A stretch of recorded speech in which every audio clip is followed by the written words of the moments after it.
এটি নেত্রকোনার মদন উপজেলার হাওর বেষ্টিত প্রত্যন্ত গ্রাম দেউসহিলা।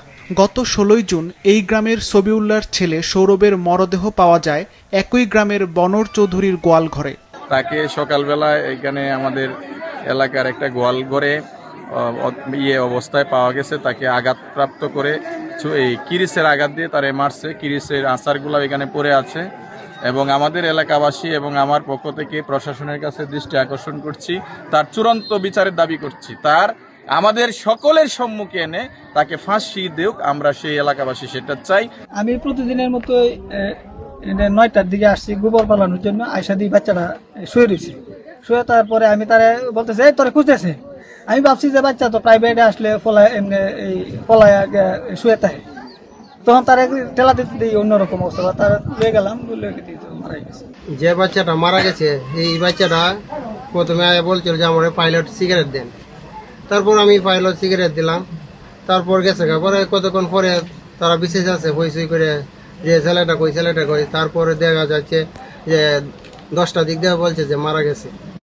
সকালে প্রাইভেট পড়তে গিয়ে আর বাড়ি ফিরেনি সৌরভ। দীর্ঘ সময় কোনো খোঁজ না পাওয়ায় পরিবারের লোকজন তার খোঁজ শুরু করলে বনর চৌধুরীর গোয়াল ঘরে তার মরদেহ দেখতে পায়।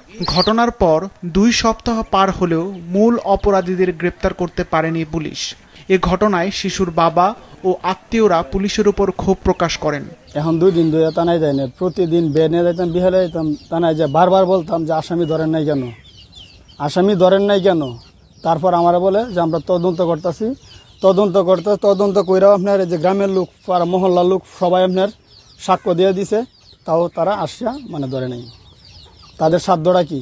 আমার কথা আমি বাদী, আমার কথা পুলিশ শুনে নাই, ওদের কথা ঠিকই কাজকর্ম ঠিকই করতেছে। এই পর্যন্ত আমরা থানার কাছে গেছে, বাদী গেছে নিজে, বাবুর আব্বা, ও বলছে যে আসামি আরও আছে এই জায়গা বলতেছে, কিন্তু ওরা কোনো গুরুত্ব দিতেছে না। এদিকে হত্যার পর থেকে গ্রামে আতঙ্ক ছড়িয়ে পড়েছে। ভয়ে শিক্ষার্থীরা স্কুল ও প্রাইভেট পড়তে যেতে চাচ্ছে না। এক অজানা আতঙ্কে দিন কাটছে এই গ্রামের মানুষের। এখন আমরা যারা প্রতিবেশী আছি আমরা খুব শঙ্কিতর মধ্যে আছি, আতঙ্কের মধ্যে আছি। আমাদেরও ছোট ছোট বাচ্চা আছে, তাদেরকে স্কুলে দিতে ভয় লাগে। আমাদের বাপদারা যারা আছে ওরাও কখনো এই বিষয়টা কখনো ফিল করছে না যে এরকম একটা খুন গ্রামে বা আমাদের প্রতিবেশী বা পাড়ায় মহল্লায় ঘটবে, আমরা কখনো ভাবতেই পারি না।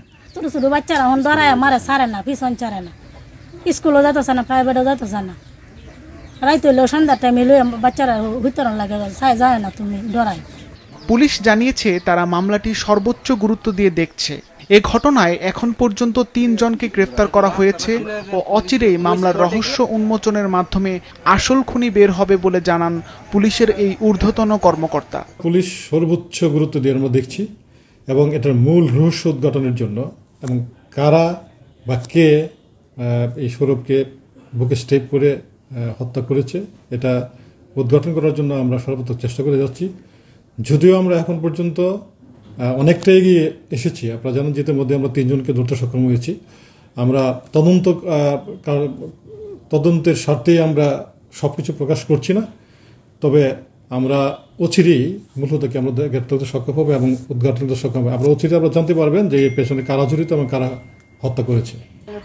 শুধু আশ্বাস নয়, প্রতিশ্রুতির বাস্তবায়ন চান ভুক্তভোগী পরিবার ও এলাকাবাসী।